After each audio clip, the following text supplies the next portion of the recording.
Hello दोस्तों, जैसिंग classes में आप लोग का स्वागत है। आशा करता हूं आप सभी अच्छे होंगे। ईस्टर्न रेलवे कोलकाता के जितने भी कैंडिडेट अपने आरआरसी लेवल 1 के ज्वाइनिंग का वेट कर रहे हैं वो काफ़ी अब फ्रस्ट्रेट और परेशान हो चुके हैं।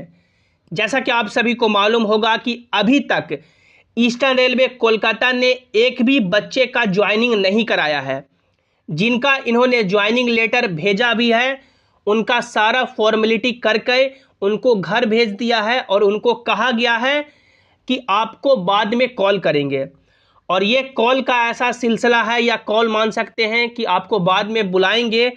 बहुत सारे एनटीपीसी के कैंडिडेट या रेलवे के कैंडिडेट वेट कर रहे हैं और उनको नहीं बुलाया जा रहा है। बहुत सारे ऐसे जोन से एनटीपीसी से खबर आई कि उनको मान सकते हैं सारा फॉर्मेलिटी करके घर भेज दिया गया, बोला गया कि बाद में बुलाया जाएगा।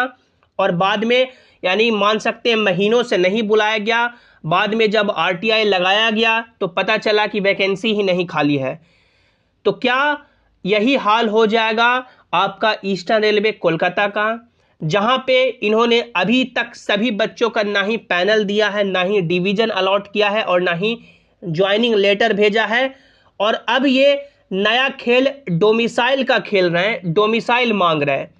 बात करेंगे कि पूरा क्या अपडेट है, कब तक आपका ज्वाइनिंग लेटर आ सकता है, जिनको घर भेजा गया है कब तक आपको ज्वाइन कराया जाएगा, ड्यूटी पे कब भेजा जाएगा। तो हम लोग इस वीडियो में सभी बातों को डिटेल में चर्चा करेंगे। पूरे वीडियो को आपको ध्यान से देखना है। और यदि आप लोग चैनल पर पहली बार आए हैं या अभी तक भी सब्सक्राइब नहीं किए हैं तो कर लीजिए, ताकि जो भी रेलवे के आगे के अपडेट हो उसकी सही और सटीक जानकारी आपको मिलती रहे। सबसे पहले आप लोग ये देखिए, ये जो मालदा डिवीजन से एक कैंडिडेट को ज्वाइनिंग लेटर आया है, इसमें क्या इन्होंने रायता फैलाया है। आप लोग सब्जेक्ट में पढ़ सकते हैं, प्रोविजनल और temporary appointment in the category of assistant loco diesel in mechanical डीएजएल department in level 1 of the 7th CPC pay matrix against CN-RRC 01 2019। यानी कि इनको असिस्टेंट लोको डीजल मिला है मैकेनिकल डिपार्टमेंट का। आप लोग यहाँ पे पढ़ सकते हैं, you are hereby advise to report to senior divisional personnel officer Eastern Railway Malda within 30 days from the date of receipt of this letter. यानी कि आपको जिस डेट को ये लेटर मिला उससे 30 दिन के अंदर आपको यहाँ पे रिपोर्ट करना है। कहाँ पे, जो मालदा डिवीजन है वहाँ पे देख सकते हैं, personal officer Eastern Railway Malda.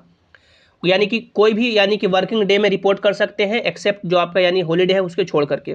First point में देखिए क्या बताया गया है कि original copies and 2 sets of attested xerox copies of all certificates in support of age, educational qualification, caste certificate where applicable etcetera.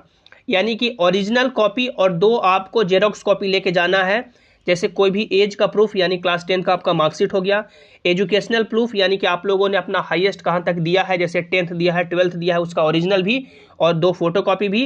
Caste certificate submit किए हैं तो कास्ट सर्टिफिकेट का आपका यानी कि फोटोकॉपी और जेरोक्स भी आपको लेके जाना है, यानी कि ओरिजिनल और जेरोक्स दोनों। सेकंड पॉइंट में देखिए इन्होंने क्या रायता फैलाया है, residential certificate issued by panchayat pradhan और मुखिया और चेयरमैन म्युनिसिपैलिटी और कॉरपोरेशन एज केस में be duly countersigned by BDO और SDO which should not be more than 6 months old. यानी कि आपको अपना रेसिडेंशियल सर्टिफिकेट बनाना है कि आप लोग कहाँ के निवासी हैं। पंचायत के यानी प्रधान से बना सकते हैं, मुखिया से बना सकते हैं, म्युनिसिपैलिटी से बना सकते हैं, या उसको बीडीओ और एसडीओ से आपको साइन कराना है। अब इन्होंने ये रायता क्यों फैलाया है, जो आपका ये रेलवे का वैकेंसी है, सेंट्रलाइज नोटिफिकेशन है।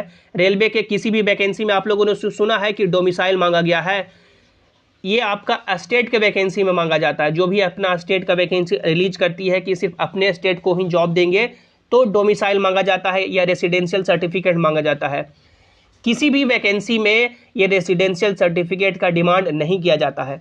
और वैकेंसी फॉर्म भरते समय भी रेसिडेंशियल का सर्टिफिकेट नहीं मांगा गया था, डॉक्यूमेंट वेरिफिकेशन के समय भी रेसिडेंशियल सर्टिफिकेट नहीं मांगा गया था। तो अब ये रेसिडेंशियल सर्टिफिकेट क्यों मांगा जा रहा है। मान लीजिए किसी भी कैंडिडेट को यानी कि ऑफलाइन बनता है या समय पे नहीं बन पाता है, और ये जब यानी लेटर में ही लिख देते हैं कि जो टाइम दिया गया है उस टाइम तक नहीं आते हैं तो फिर ये आपका लेटर है जो लैप्स कर जाएगा, तो फिर वो कैंडिडेट कैसे बना पाएगा। तो ये पता नहीं, मान सकते हैं शुरू से ही कैंडिडेट को टेंशन देने का काम कर रही है। अब कैंडिडेट ईस्टर्न रेलवे कोलकाता के इतने फ्रस्ट्रेट हो चुके हैं कि अब वो क्या से क्या नहीं बोल रहे हैं, ये बात है। तो जितने भी कैंडिडेट ईस्टर्न रेलवे कोलकाता के कैंडिडेट हैं, आप लोग अपना डोमिसाइल जो आपका ऑनलाइन बनता है या ऑफलाइन बनता है ज़रूर बना लें। पता नहीं ये क्या आपके साथ कर देंगे, क्या मांग लेंगे, तो ये दिक्कत हो जाएगी फिर। तो जो भी यानी कि मान सकते हैं बिहार से कैंडिडेट है, बिहार के लिए हम बता सकते हैं जो आपका RTPS का वेबसाइट है वहाँ पे आपको जाके सिंपली यानी कि एक अप्लाई कर देना है। यानी कि वहाँ पे लगभग 10 से 15 दिन के अंदर आपका ऑनलाइन बन जाएगा। आपसे यानी कुछ नहीं मांगा जाएगा, सिर्फ आधार और एक आपका फ़ोटो लगेगा और बाकी जो भी डिटेल भरना है वो भर के आप लोग बना सकते हैं। जो भी अदर स्टेट के कैंडिडेट हैं आप लोग पता कर लें कि ऑनलाइन बनता है या ऑफलाइन बनता है। थर्ड पॉइंट में देख सकते हैं 1 character certificate issued by gazetted officer as indicated in the proforma. एक यानी कि मान सकते हैं यहाँ से कैरेक्टर सर्टिफिकेट मांगा जा रहा है गेजेटेड ऑफिसर से। चौथा में 1 कैरेक्टर सर्टिफिकेट फ्रॉम प्रिंसिपल और हेड मास्टर, जहाँ से आप लोगों ने लास्ट अपना जो भी क्वालिफिकेशन लिया है।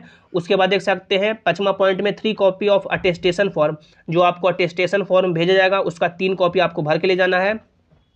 छठा पॉइंट में देखिए 4 copy of recent passport colour photograph, यानी 4 आपसे यानी फोटोग्राफ मांगा जा रहा है। 8वां में देखिए 1 self biodata as per enclosed proforma, जो परफॉर्मा दिया गया उसमें आपका नाम जो भी डिटेल एक बायोडाटा भर के आपको ले जाना है।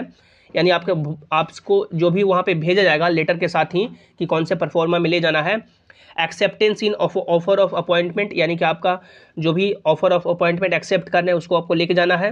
10वां if you belong to OBC community you are required to submit OBC certificate in prescribed format issued by the competent authority which should not be more than 1 year old.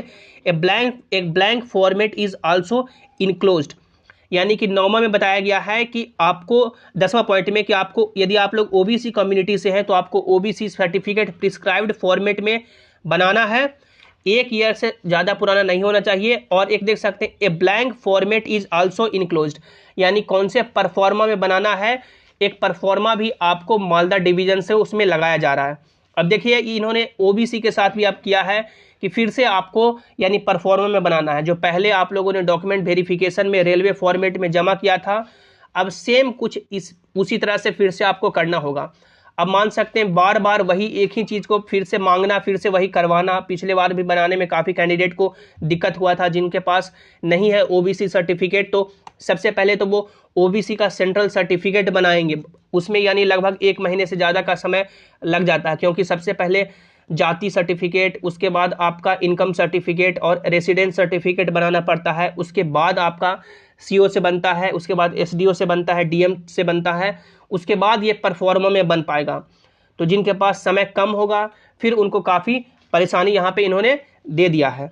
11 point में देखिए if there is no bank account you are required to open a bank account in any bank and the account, यानी कि आपके पास bank account नहीं है तो आप लोग बैंक अकाउंट यानी खुला लीजिए, क्योंकि वहाँ से आप यानी कि चेक मांगा जाता है।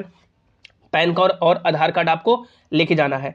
तो ये सब यहाँ पे मांगा गया, देख सकते हैं। For divisional railway manager eastern Railway Malda division से ये ज्वाइनिंग लेटर आया है जो इतना सब डॉक्यूमेंट मांग रहे हैं। तो मान सकते हैं ये शुरू से ही कैंडिडेट को टेंशन दे रही है और अभी भी परेशान करना नहीं छोड़े हैं।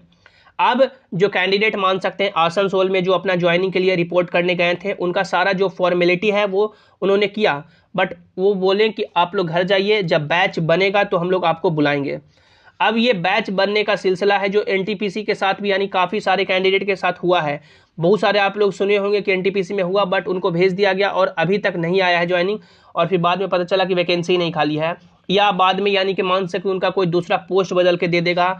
या रेलवे में भी ऐसा होता है कि मान लीजिए कि आपका कोई भी पोस्ट आपका बोल दिया जाएगा कि नहीं खाली है, फिर आपका यानी कि TM4 आपको दे दिया जाएगा।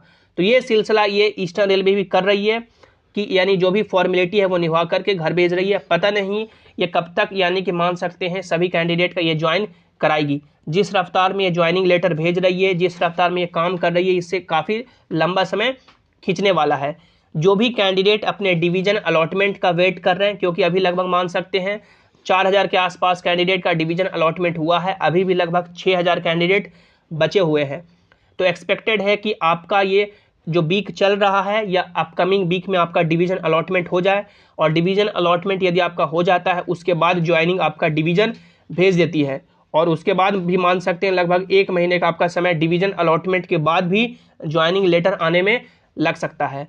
तो आप लोग मान के चलें कि जो भी कैंडिडेट का अभी तक नहीं आया है, जुलाई में ये आपका महीना जो चल रहा है इसमें आ जाए, या अगस्त महीने में आपका आ सकता है। जो भी इसके रिगार्डिंग आगे फर्दर अपडेट होंगे, जैसे क्लासेस आपको समय पे देता रहेगा, तो आपको चैनल को सब्सक्राइब कर लेना है। जो भी आपके मन में डाउट है, जो भी क्वेश्चन है, आप लोग नीचे कमेंट में जरूर रखिएगा। और आप लोग सभी इंपॉर्टेंट अपडेट के लिए आप लोग इस टेलीग्राम जेसिंग क्लासेस से भी जरूर ज्वाइन हो जाएं। आप लोग टेलीग्राम पे जेसिंग क्लासेस सर्च करके जुड़ सकते हैं, या टेलीग्राम का लिंक आपको नीचे डिस्क्रिप्शन में दे दिया गया है। मिलते हैं अगली वीडियो में। Thanks for watching. Have an awesome day.